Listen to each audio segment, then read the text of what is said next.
I'm the perpetrator. Like, I'm the oppressor in this book. I'm the human. She's feeling girthy. Our phones already know too much. They already know too much. They're already listening. Sounds like the name of a law firm, but it's a human man.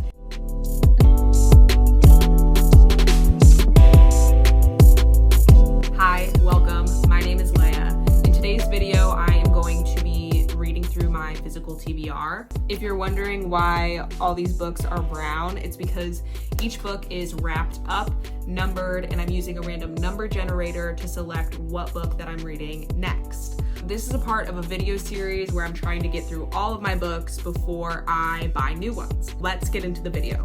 We're like an Indian summer in the middle of winter. Okay, I'm gonna pick the next book that I'm reading. Number 47 was selected. We got a hardcover. She's feeling girthy.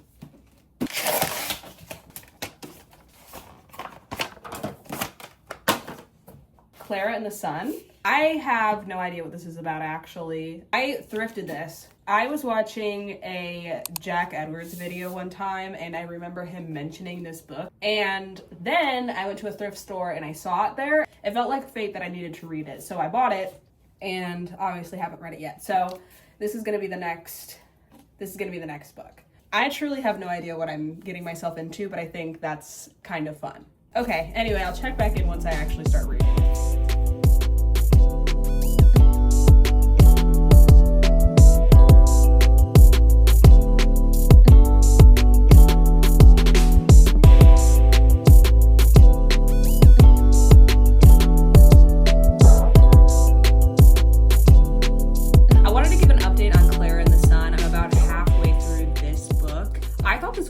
Fun book to go into with absolutely no context. For a little bit there, I had no idea what the hell was going on. For a split second, I thought this was in the perspective of a dog waiting to be adopted by a family, which isn't completely far off. This is actually about Klara, and she is an AF, which stands for artificial friend. So she is essentially a robot that was created to be a companion for children.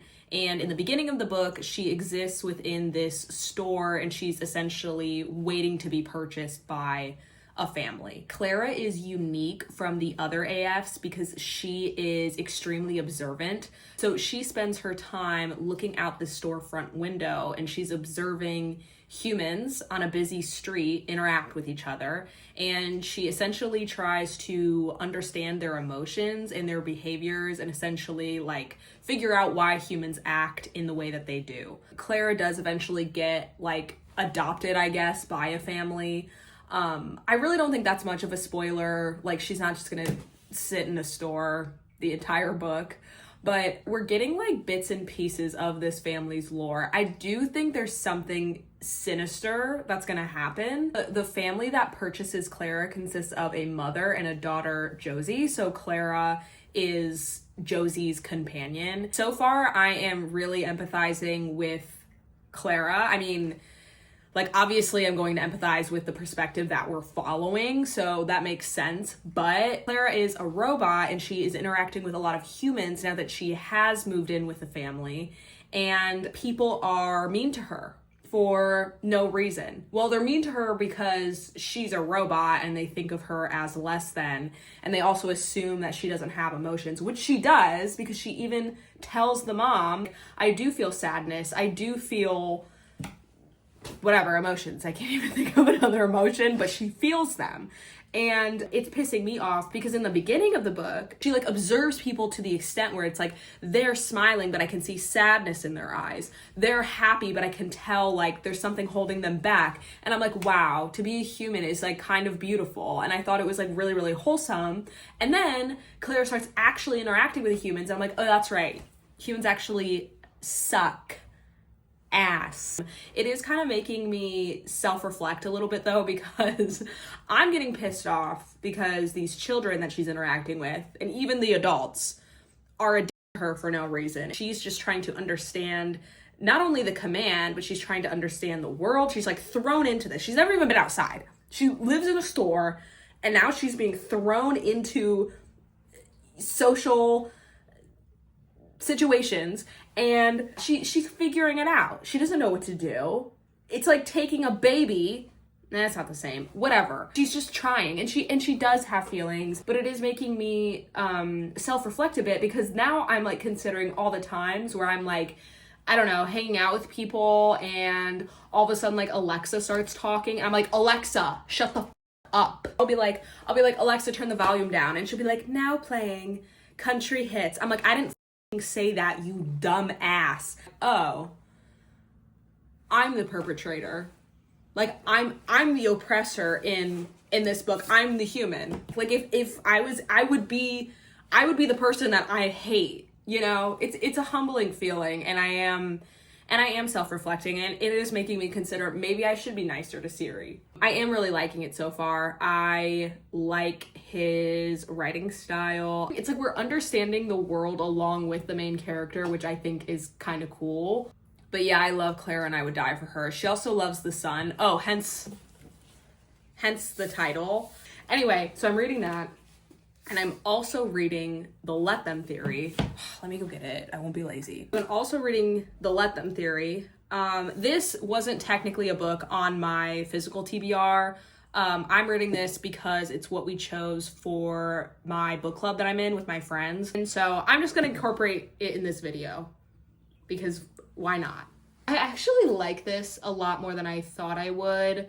To be completely honest, I went in with pretty low expectations. I shouldn't say low, that's not fair. I'm just not a self-help book type girl. I don't love them. I think a lot of the times the core of what they're saying is good advice, but it feels like a lot of it is filler just to make like a 300-page book. Why don't we normalize like 50-page self-help books, like a novella-sized self-help book? I think that in itself would really just like pack a punch, and it's like enough. That was basically my mindset going into this, but I actually am enjoying it more than I thought I would. It's redundant, but I think all self-help books are, because they don't need to be 300 pages. It just, after a while, I'm like, I got it.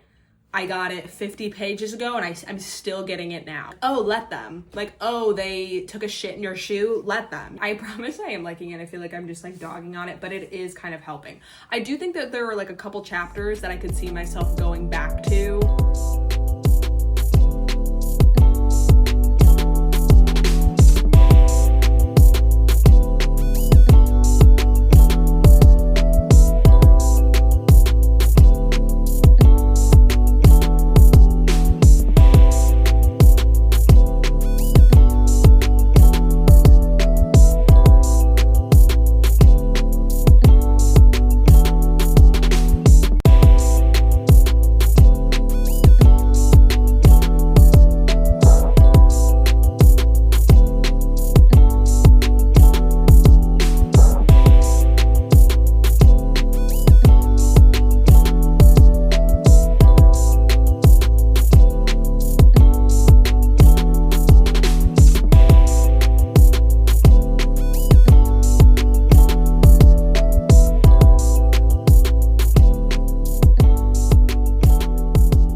I don't think I really have much to add outside of the last update.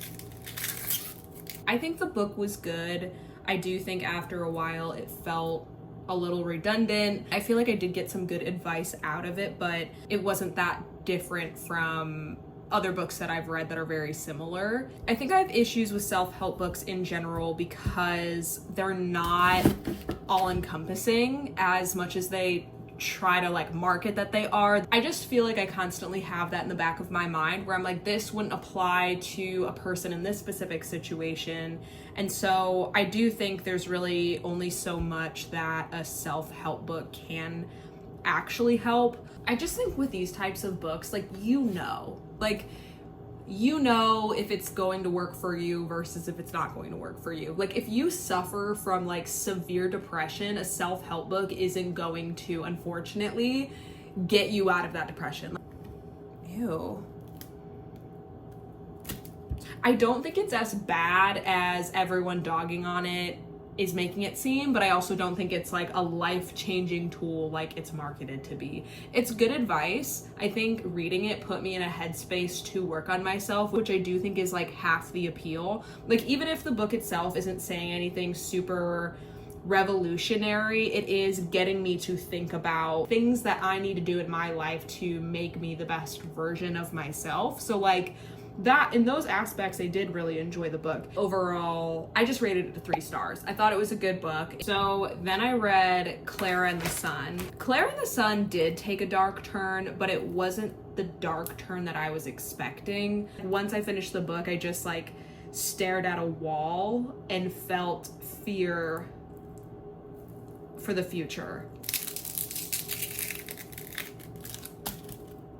We're following Klara's perspective, but we're learning about the world through the lens of Klara. So like, we get snippets of explanations through like pieces of conversation that Klara may be overhearing or may even be a part of, but it doesn't give us a full picture. So by the time you finish the book, it does have an ending, but there were a lot of unanswered questions that I had. So it is a little unsatisfying, but I do think that it's purposeful. He purposely doesn't like full out explain what's going on in this world because he wants you to kind of fill in those gaps, and it makes the book unsettling, in my opinion. I feel like it makes you question, like, at what point is it so helpful that it's like immoral or unethically helpful? I also thought the pacing was a bit all over the place, but I still really enjoyed it, and I rated the book 3.75 stars. It wasn't like a perfect book for me, but I still really enjoyed it, and it really made me think. I spiraled a little bit when I was done with it, but I think that's just because I am currently afraid of AI. AI freaks me out. I don't like using it, and I think people are too trusting with it. Like, I see people on the internet talk about how they use AI as a therapist. That scares the shit out of me. That scares the actual, like, I don't want it. It already knows, our phones already know too much. They already know too much. They're already listening. I know in 5 years, I'm gonna be using AI. Like, I know it's inevitable, and I know I'm eventually going to like probably have to use it. I probably am using it in ways that I don't even realize, but it scares me and I don't like it. And I think Kazuo Ishiguro isn't even necessarily making like a point of AI is completely bad or AI is completely good. I think he's just like kind of portraying a world in which AI is like heavily integrated into society. I think that's what really makes it so unsettling and scary, is because it's like, it's not super far off. Like, it is kind of believable that it could get to that point. And so that's what made me spiral. I'd rather feel discomfort from a book than feel nothing at all, and that's what I can respect. Okay, so I rolled for my next book and I got 40, which this number was actually already chosen in my first video. So this is the first time the same number was chosen twice. So when this happens, I decided I'm gonna go onto my bookshelf and I'm gonna pick a book that isn't wrapped. I did recently acquire some new books because I won them in a raffle. So since 40 was already picked, I'm gonna go on my bookshelf and I'm gonna pick one of those books to read instead. Okay, so I'm deciding between The One That Flew Over the Cuckoo's Nest and 1984. I don't know what to choose. I kind of think I want to read 1984. I actually read this in high school and did a book report about it, but I don't fully remember it. I know it's about like Big Brother and commentary on the government, but that's literally all I know. One Flew Over the Cuckoo's Nest, I have not read before. I have been really wanting to, but I don't know. I feel like I want to read 1984 because the movie's coming out too, so I might just be in the mood to read this again. Yeah, I think I'm gonna do this. I think I'm gonna do 1984.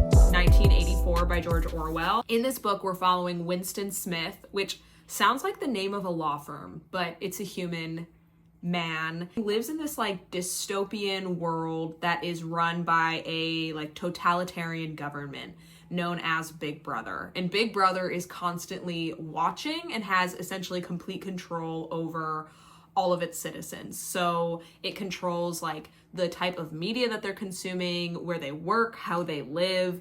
They are being recorded at all times other than laying in their bed at night. And it's described that anything that Winston like says or does will be viewed by Big Brother, and you can't even think differently. They have like a thought police that will like vaporize citizens even if they like suspect that they're thinking differently than what the government is telling them to think. So Winston has to learn how to like completely like mask his face so that he's in a neutral expression constantly, even if he's thinking different thoughts. Winston does recognize how the government is manipulating their citizens, and he does think that it's unjust, but he doesn't really have anyone that he can trust or anywhere to put this information. And so in the beginning of the book, it starts with him doing like really small rebellious acts. Like he goes to a store and he buys a journal, which that alone is like a red flag for a citizen to just like buy a journal for their own self-expression. And then when he comes home, he notices that his telescreen, which telescreens are everywhere, it's how the government watches its citizens. So he notices that the telescreen is like moved at a different location to his house. So he just accepts it and he's like, oh, cool, since this is moved over, no one's watching me. And then he starts like writing in this journal, which if it were ever found out that he was even writing in a journal, let alone writing down with Big Brother, he would be taken away by the police. The story progresses with Winston getting a bit more rebellious. He eventually meets a woman that shares his same ideals, that they think the government is unjust. Overall, I thought it was pretty good. I thought the pacing was pretty consistent. Like, I was actually really interested basically the entire time, which kind of surprised me. I assumed that, I think I still have this like negative stigma of books that we're forced to read in high school, because I remember reading this in high school and not liking it. I actually specifically remember not liking it because it doesn't have a happy ending, which is really funny looking back, because it's like the whole point of this is like a totalitarian government is bad and it like has no benefits to its people. So the fact that I was like, I thought love would like conquer all. No, it's not going to, because that would defeat the entire purpose of what this book is trying to say. You can't knock a girl for just like being a romantic. The book is split up into 3 parts. I will say once you get towards the end of part 2, you start reading a book within a book. That was a bit much for me, because I think George Orwell took that opportunity to get on his soapbox and start talking about like war and like social class and how those things can be used to manipulate people and how it can benefit the government by manipulating people. And I don't think the things that he was saying was wrong. It was a lot. I had to like reread a few pages. I have to say it. I know it was the 40s, but the way George Orwell wrote a female character and also how Winston interacts with the female character, believe it or not, I had some issues with that. I know it was a while ago, and like I feel like men today still don't always write women the best, but it had to be said. I noticed it and it annoyed me. Overall, I rated this a 3.75. Yeah, I thought it was a good book. I would generally recommend it if you're interested in reading this. Okay, I just rolled for my next book and I got number 11. You want to throw right now? Go ahead. I got number 11. Ooh. I got In the Dream House. I'm excited to read this, but I'm also nervous. I hear it's a really, really good book, but I think there are some like triggering subjects. This is a memoir about, I believe, a woman and her toxic relationship. Not what I was expecting to get, but I am really excited. I have been wanting to read this for a while. Okay, cool. Well, I'm gonna get into this today.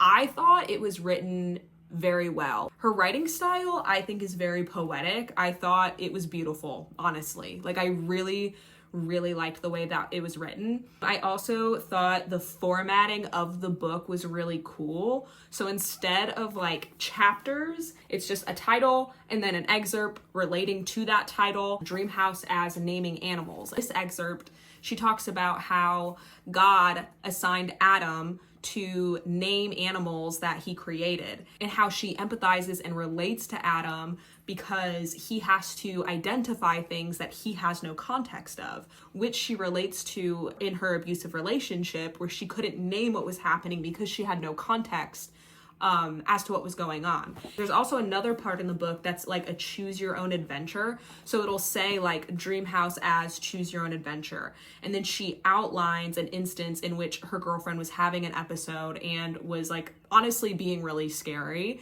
And then she gives you options of like, do you try to talk it out? Go to this page. Do you remain quiet? Go to this page. Do you try to leave the room? Go to this page. And then I think what she was portraying is that no matter what option you choose, it's ultimately going to have the same outcome. I just thought that was like such a unique way to like tell a story. She was talking about, at least within the recent past, how people don't take abuse within lesbian relationships as seriously because it isn't involving a man. Most of the time when we think about an abusive relationship, we associate it with a man being an abuser to a woman.